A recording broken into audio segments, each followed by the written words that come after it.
Dimanche 15 janvier 2023, Jean-Michel Jarre a eu le plaisir de voir son fils David, né de sa précédente union avec l'actrice Charlotte Rampling, le rejoindre sur le plateau de l'émission Vivement Dimanche, diffusée sur France 3. Il s'agit de la toute première apparition du duo à la télévision.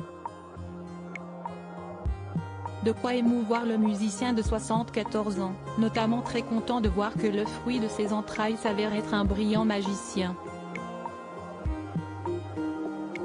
Je suis très heureux qu'il soit là.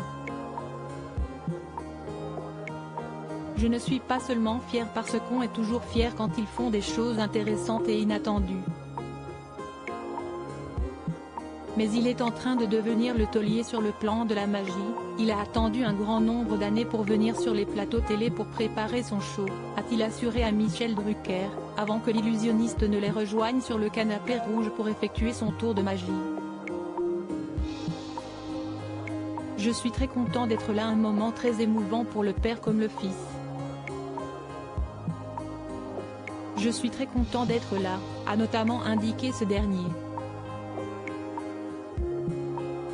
Pour rappel, en décembre dernier, CST une autre étape qui était franchie par les deux artistes, à savoir celle de s'exprimer pour la première fois ensemble en interview, à l'occasion d'un entretien accordé au magazine Paris Match.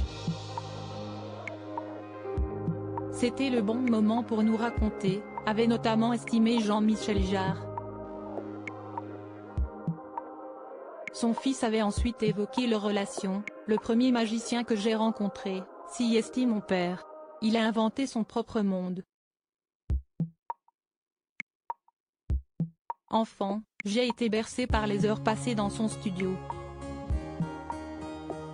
Des confidences inédites et touchantes de la part de l'artiste de 46 ans.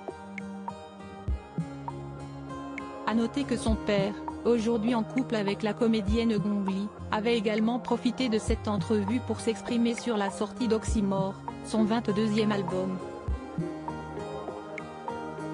Un projet brillant, complètement barré, jubilatoire, qui est déjà dans le top 10 des ventes mondiales, écrivait notamment Paris Match dans son article, tandis que le magazine Les Inrecuptibles évoquait un disque multiple, à la confluence de l'hommage et de l'anticipation, du digital et du numérique, de l'expérimental et du fonctionnel.